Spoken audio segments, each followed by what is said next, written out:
Bonsoir à tous et bienvenue sur D8 pour un nouveau voyage au bout de la nuit, une nouvelle soirée littéraire. Alors ce soir, j'ai le plaisir de continuer la lecture de La Bruyère, donc pour son œuvre nommée Les Caractères. La Bruyère fut l'un des premiers écrivains à mettre en avant le style littéraire en développant un phrasé rythmé dans lequel les effets de rupture sont prépondérants.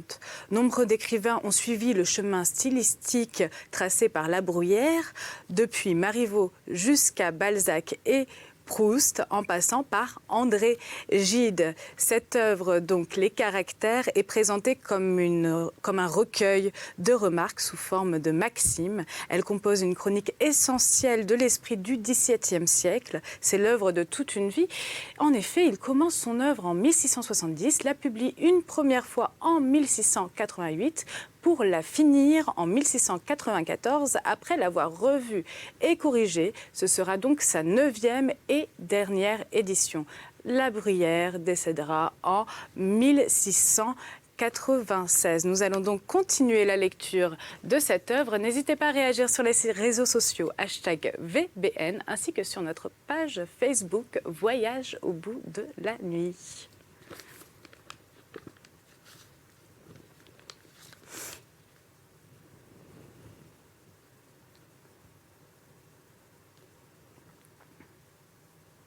Quand une lecture vous élève l'esprit et qu'elle vous inspire des sentiments nobles et courageux, ne cherchez pas une autre règle pour juger l'ouvrage.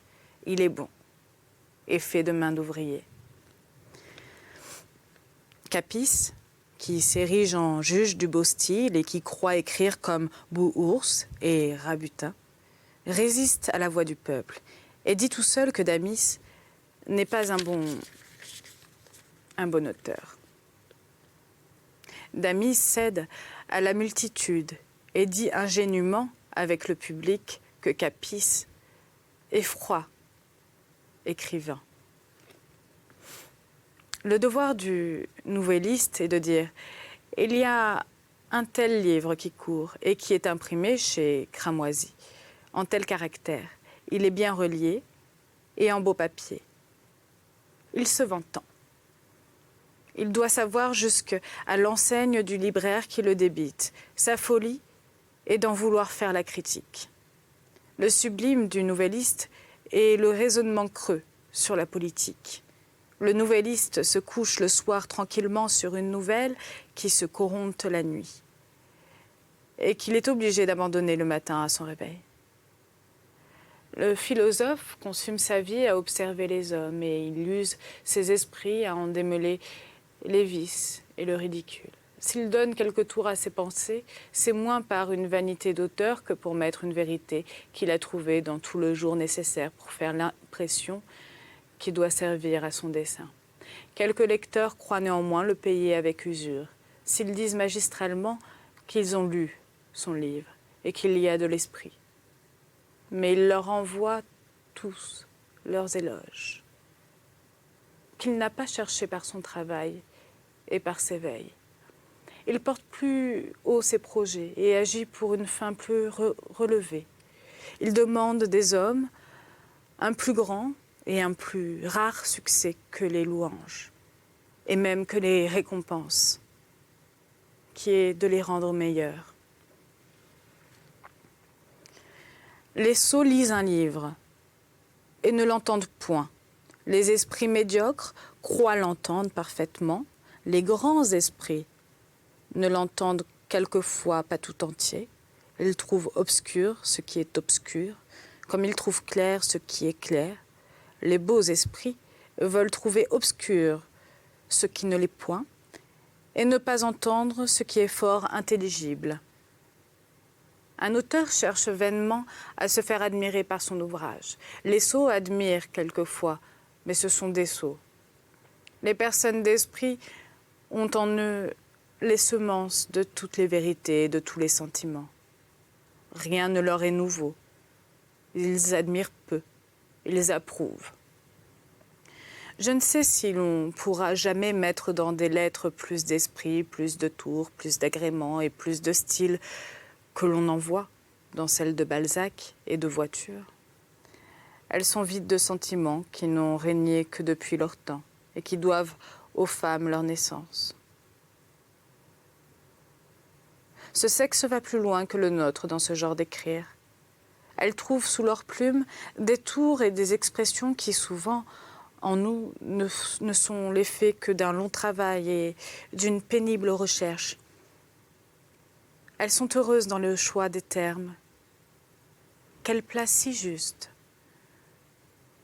que tout connus qu'ils sont, ils ont le charme de la nouveauté, semblent être faits seulement pour l'usage où elles les mettent.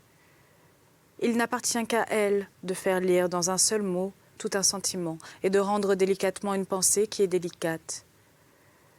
Elles ont un enchaînement de discours inimitables, qui se suit naturellement et qui n'est lié que par le sens.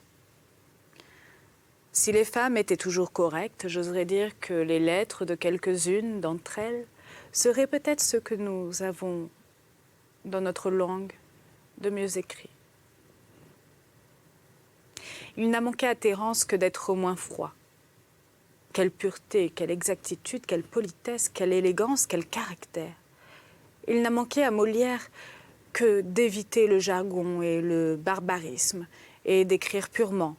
Quel feu, quelle naïveté, quelle source de la bonne plaisanterie, quelle imagination des mœurs, quelle image et quel fléau du ridicule.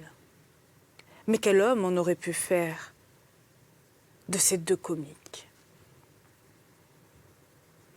J'ai lu Malherbe et Théophile.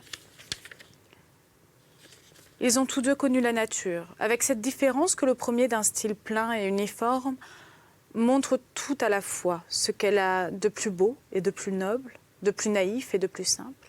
Il en fait la peinture ou l'histoire. L'autre, sans choix, sans exactitude, d'une plume libre et inégale, tantôt charge ses descriptions, s'appesantit sur les détails. Il fait une anatomie, tantôt il feint, il exagère, il passe le vrai dans la nature, il en fait le roman. Ronsard et Balzac ont eu, chacun dans leur genre, assez de bons et de mauvais pour former après eux de très grands hommes en vers et en prose. Marotte, par son tour et par son style, semble avoir écrit depuis Ronsard. Il n'y a guère entre ce premier et nous que la différence de quelques mots. Ronsard et les auteurs, ses contemporains, ont plus nui au style qu'ils ne lui ont servi. Ils l'ont retardé dans le chemin de la perfection. Ils l'ont exposé à manquer pour toujours. À la manquer pour toujours. Et n'y plus revenir. Il est étonnant que les ouvrages de Marotte, si naturels et si faciles, n'aient su faire de Ronsard, d'ailleurs plein de verve et d'enthousiasme, un plus grand poète que Ronsard, et que Marotte, et au contraire que Belleau, Jodelle et du Bartas, aient été sitôt suivis d'un Racan et d'un Malherbe, et que notre langue, à peine corrompue, se soit vue réparée. Marot et Rabelais sont inexcusables d'avoir semé l'ordure dans leurs écrits. Tous deux avaient assez de génie et de naturel pour pouvoir s'en passer, même à l'égard de ceux qui cherchent moins à admirer qu'à rire dans un auteur. Rabelais, surtout, est incompréhensible. Son livre est une énigme, quoi qu'on veuille dire, inexplicable. C'est une chimère, c'est le visage d'une belle femme avec des pieds et une queue de serpent ou de quelque autre bête plus difforme. C'est un monstrueux assemblage d'une morale fine et ingénieuse et d'une sale corruption, où il est mauvais. Il passe bien loin au-delà du pire. C'est le charme de la canaille, où il est bon. Il va jusqu'à l'exquis et à l'excellent. Il peut être le mets des plus délicats. Deux écrivains, dans leur ouvrage, ont blâmé Montaigne, que je ne crois pas, aussi bien qu'eux, exempts de toutes sortes de blâmes. Il paraît que tous deux ne l'ont estimé en nulle manière. L'un ne pensait pas assez pour goûter à un auteur qui pense beaucoup. L'autre pense trop subtilement pour s'accommoder de pensées qui sont naturelles. Un style grave, sérieux, scrupuleux va fort loin. On lit Amiot et Coefto. Lequel lit-on de leurs contemporains? Balzac, pour les termes et pour l'expression, est moins vieux que Voiture. Mais si ce dernier, pour le tour, pour l'esprit et pour le naturel, n'est pas moderne et ne ressemble en rien à nos écrivains, c'est qu'il leur a été plus facile de les négliger que de l'imiter, et que le petit nombre de ceux qui courent après lui ne peut l'atteindre. Le H et G, avec 2 petites étoiles, est immédiatement au-dessous de rien. Il y a bien d'autres ouvrages qui lui ressemblent. Il y a autant d'inventions à s'enrichir par un sot livre qu'il y a de sottises à l'acheter. C'est ignorer le goût du peuple que de ne pas hasarder quelquefois de grandes fadaises, excusez-moi.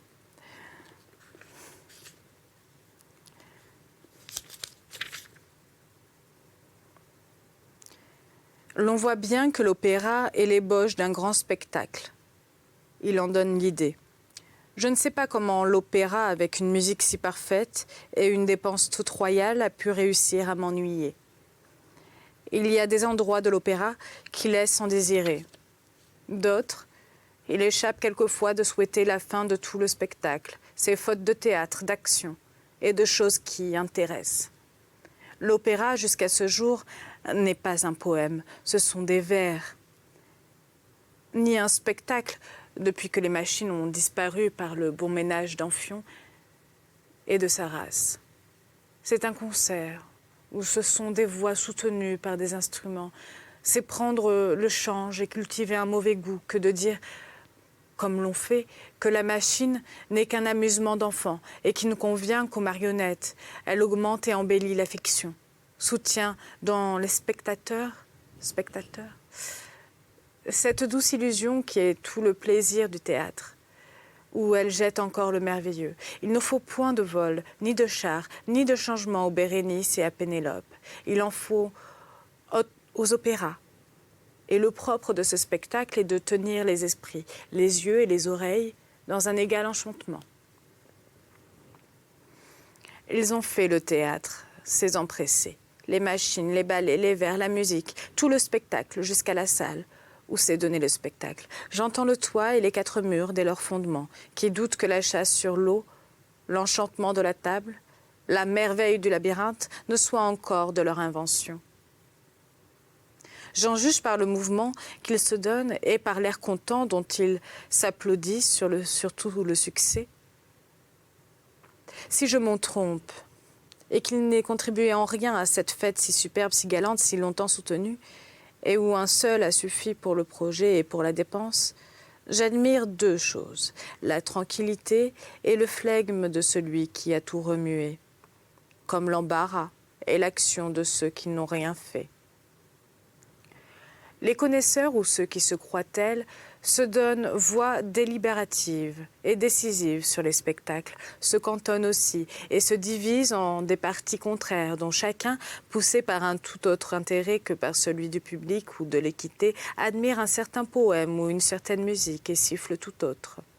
Ils nuisent également par cette chaleur à défendre leur prévention et à la faction opposée et à leur propre cabale. Ils découragent par 1000 contradictions les poètes et les musiciens, retardent les progrès des sciences et des arts, en leur ôtant le fruit qu'ils pourraient tirer de l'émulation et de la liberté qu'auraient plusieurs excellents maîtres de faire. Chacun dans leur genre et selon leur génie, de très bons ouvrages. D'où vient que l'on rit si librement au théâtre et que l'on a honte d'y pleurer? Est-il moins dans la nature de s'attendrir sur le pitoyable que d'éclater sur le ridicule? Est-ce l'altération des traits qui nous retient? Elle est plus grande dans un riz immodéré que dans la plus amère douleur, et l'on détourne son visage pour rire comme pour pleurer, en la présence des grands et de tous ceux que l'on respecte. Est-ce une peine que l'on sent à laisser voir que l'on est tendre et à marquer quelques faiblesses, surtout en un sujet faux, et dont il semble que l'on soit la dupe? Mais sans citer les personnes graves ou les esprits forts qui trouvent du faible dans un riz excessif, comme dans les pleurs, et qui se les défendent également. Qu'attend-on d'une scène tragique? Qu'elle fasse rire? Et d'ailleurs, la vérité n'y règne-t-elle pas aussi vivement par ces images que dans le comique? L'âme ne va-t-elle pas jusqu'au vrai dans l'un et l'autre genre, avant que de s'émouvoir? Est-elle, même si aisée à contenter, ne lui faut-il pas encore le vraisemblable? Comme donc ce n'est point une chose bizarre d'entendre s'élever de tout un amphithéâtre un riz universel sur quelque endroit d'une comédie, et que cela suppose au contraire qu'il est plaisant et très naïvement exécuté. Aussi l'extrême violence que chacun se fait à contraindre ses larmes et le mauvais riz dont on veut les couvrir prouve clairement que l'effet naturel du grand tragique serait de pleurer tous franchement et de concert, à la vue l'un de l'autre, et sans autre embarras que d'essuyer ses larmes, outre qu'après être convenu de s'y abandonner, on éprouverait encore qu'il y a souvent moins lieu de craindre de pleurer au théâtre que de s'y morfondre. Le poème tragique vous serre le cœur dès son commencement, vous laisse à peine dans tout son progrès la liberté de respirer et le temps de vous remettre, ou s'il vous donne quelques relâches, c'est pour vous replonger dans de nouveaux abîmes et dans de nouvelles alarmes. Il vous conduit à la terreur par la pitié, ou réciproquement à la pitié par le terrible, vous mène par les larmes, par les sanglots, par l'incertitude, par l'espérance, par la crainte, par les surprises et par l'horreur jusqu'à la catastrophe. Ce n'est donc pas un tissu de jolis sentiments, de déclarations tendres, d'entretiens galants, de portraits agréables, de mots doucereux, ou quelquefois assez plaisants pour faire rire, suivi à la vérité d'une dernière scène où les mutins n'entendent aucune raison, et où, pour la bienséance, il y a enfin du sang répandu, et quelques malheureux à qui il en coûte la vie. Ce n'est point assez que les mœurs du théâtre ne soient point mauvaises. Il faut encore qu'elles soient décentes et instructives. Il peut y avoir un ridicule si bas et si grossier, ou même si fade et si indifférent, qu'il n'est ni permis au poète d'y faire attention, ni possible au spectateur de s'en divertir. Le paysan ou l'ivrogne fournit quelques scènes à un farceur. Il n'entre qu'à peine dans le vrai comique. Comment pourrait-il faire le fond ou l'action principale de la comédie? Ces caractères, dit-on, sont naturels. Ainsi, par cette règle, on occupera bientôt tout l'amphithéâtre, d'un laquais qui siffle, d'un malade dans sa garde-robe, d'un homme ivre qui dort ou qui vomit. Y a-t-il rien de plus naturel? C'est le propre d'un efféminé de se lever tard, de passer une partie du jour à sa toilette, de se voir au miroir, de se parfumer, de se mettre des mouches, de recevoir des billets et d'y faire réponse. Mettez ce rôle sur la scène. Plus longtemps vous le ferez durer un acte, 2 actes, plus il sera naturel et conforme à son original, mais plus aussi il sera froid et insipide. Il semble que le roman et la comédie pourraient être aussi utiles qu'ils sont nuisibles. L'on y voit de si grands exemples de constance, de vertu, de tendresse et de désintéressement, de si beaux et de si parfaits caractères que quand une jeune personne jette de là sa vue sur tout ce qui l'entoure, ne trouvant que des sujets indignes et fort au-dessous de ce qu'elle vient d'admirer, je m'étonne qu'elle soit capable pour eux de la moindre faiblesse. Corneille ne peut être égalé dans les endroits où il excelle. Il a pour lors un caractère original et inimitable. Mais il est inégal. Ses premières comédies sont sèches, languissantes, et ne laissaient pas espérer qu'il dût ensuite aller si loin, comme ces derniers font qu'on s'étonne qu'il ait pu tomber de si haut. Comme ces dernières font qu'on s'étonne qu'il ait pu tomber de si haut. Dans quelques-unes de ses meilleures pièces, il y a des fautes inexcusables contre les mœurs. Un style de déclamateur qui arrête l'action et la fait languir. Des négligences dans les vers et dans l'expression qu'on ne peut comprendre en un si grand homme. Ce qu'il y a eu en lui de plus éminent, c'est l'esprit qu'il avait sublime, auquel il a été redevable de certains vers, les plus heureux qu'on ait jamais lus d'ailleurs, de la conduite de son théâtre qu'il a quelquefois hasardé contre les règles des anciens, et enfin de ses dénouements. Car il ne s'est pas toujours assujetti au goût des Grecs et à leur grande simplicité. Il a aimé au contraire à charger la scène d'événements dont il est presque toujours sorti avec succès, admirable surtout par l'extrême variété et le peu de rapports qui se trouvent pour le dessin entre un si grand nombre de poèmes qu'il a composés. Il semble qu'il y ait plus de ressemblances dans ceux de Racine et qui tendent un peu plus à une même chose, mais il est égal, soutenu toujours le même partout, soit pour le dessin et la conduite de ses pièces qui sont juste régulières,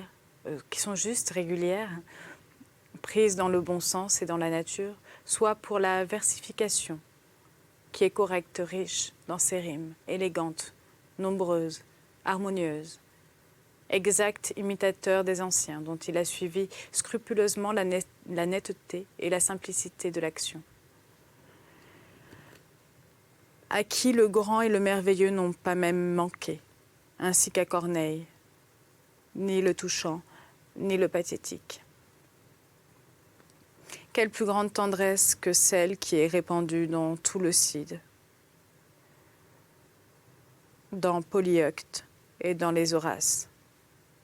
Quelle grandeur ne se remarque point en Mithridate, en Porus et en Burrus. Ces passions encore favorites des anciens que les tragiques aimaient à exciter sur les théâtres et qu'on nomme la terreur et la pitié ont été connues de ces deux poètes. Au reste, dans l'Andromaque de Racine, et Phèdre, du même auteur, comme l'Oedipe et les Horaces de Corneille, en sont la preuve. Si cependant il est permis de faire entre eux quelques comparaisons et les marquer l'un et l'autre par ce qu'ils ont eu de plus propre et par ce qui éclate le plus ordinairement dans leurs ouvrages, peut-être qu'on pourrait parler ainsi. Corneille nous a assujettis à ses caractères et à ses idées. Racine se conforme aux nôtres. Celui-là peint les hommes comme ils devraient être. Celui-ci les peint tels qu'ils sont. Et il y a plus dans le premier de ce que l'on admire et de ce que l'on doit même imiter. Il y a plus dans le second de ce qu'on le reconnaît dans les autres ou de ce que l'on éprouve dans soi-même. L'un élève, étonne, maîtrise, instruit. L'autre plaît, remue, touche, pénètre. Ce qu'il y a de plus beau, de plus noble et de plus impérieux dans la raison est manié par le premier, et par l'autre ce qu'il y a de plus flatteur et de plus délicat dans la passion. Ce sont dans celui-là des maximes, des règles, des préceptes, et dans celui-ci du goût et des sentiments. L'on est plus occupé aux pièces de Corneille, l'on est plus ébranlé et plus attendri à celles de Racine. Corneille est plus moral, Racine plus naturel. Il semble que l'un imite Sophocle et que l'autre doit plus à Eurydipe. Le peuple appelle éloquence la facilité que quelques-uns ont de parler seuls et longtemps, jointe à l'emportement du geste, à l'éclat de la voix et à la force des poumons. Les pédants ne l'admettent aussi que dans le discours oratoire et ne la distinguent pas de l'entassement des figures, de l'usage des grands mots et de la rondeur des périodes. Il semble que la logique est l'art de convaincre de quelque vérité et l'éloquence un don de l'âme, lequel nous rend maîtres du cœur et de l'esprit des autres, qui fait que nous leur inspirons ou que nous leur persuadons tout ce qui nous plaît. L'éloquence peut se trouver dans les entretiens et dans tout genre d'écrits. Elle est rarement où on la cherche, et elle est quelquefois où on ne la cherche point. L'éloquence est au sublime ce que tout est à sa partie.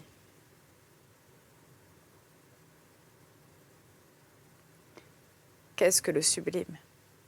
Il ne paraît pas qu'on l'ait défini. Est-ce une figure? N'est-il des figures, ou du moins de quelques figures?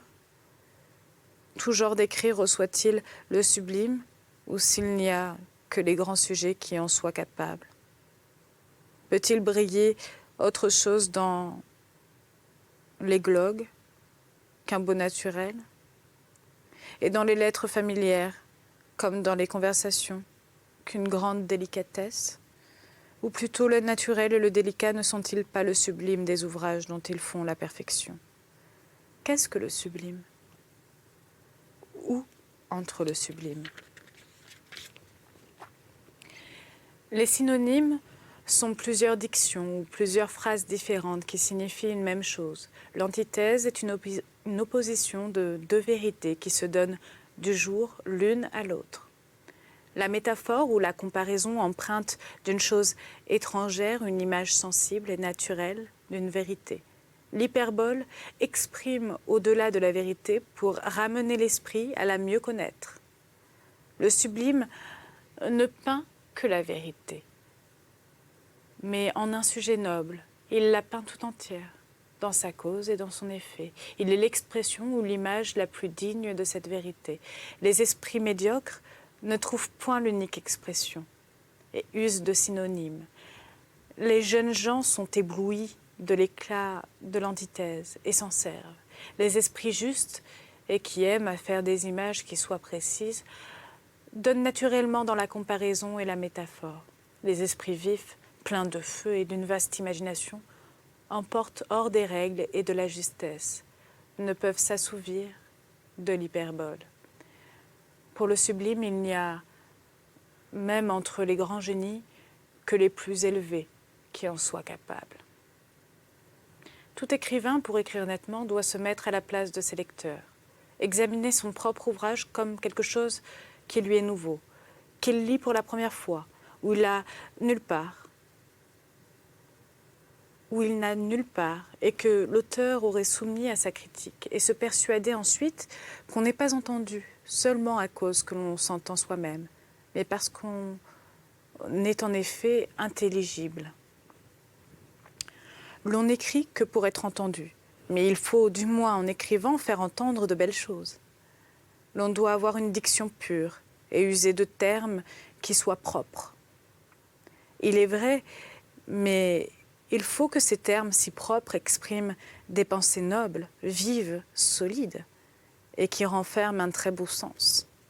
C'est faire de la pureté et de la clarté du discours un mauvais usage, que de les faire servir à une matière aride, infructueuse, qui est sans sel, sans utilité, sans nouveauté. Que sert au lecteur de comprendre aisément et sans peine des choses frivoles et puériles, quelquefois fades et communes, et d'être moins incertain de la pensée d'un auteur qu'ennuyé de son ouvrage. Si l'on jette quelque profondeur dans certains écrits, si l'on affecte une finesse de tour et quelquefois une trop grande délicatesse, ce n'est que par la bonne opinion qu'on a de ses lecteurs. L'on a cette incommodité à essuyer dans la lecture des livres faits par des gens de parti et de cabale, que l'on n'y voit pas toujours la vérité. Les faits y sont déguisés, les raisons réciproques, n'y sont point rapportées dans toute leur force, ni avec une entière exactitude. Et ceux qui usent la plus longue patience, il faut lire un grand nombre de termes durs et injurieux qui se disent des hommes graves, qui, d'un point de doctrine ou d'un fait contesté, se font une querelle personnelle. Ces ouvrages ont cela de particulier qu'ils ne méritent ni le cours prodigieux qu'ils ont pendant un certain temps, ni le profond oubli où ils tombent lorsque le feu et la division venant à s'éteindre, ils deviennent des almanachs de l'autre année. La gloire ou le mérite de certains hommes est de bien écrire, et de quelques autres, c'est de n'écrire point. Voilà, c'est ainsi que se termine ma deuxième lecture donc des caractères de la Bruyère. Je vais vous quitter avec une petite citation. L'impossibilité où je suis de prouver que Dieu n'existe pas me fait découvrir son existence, la bruyère. À très bientôt.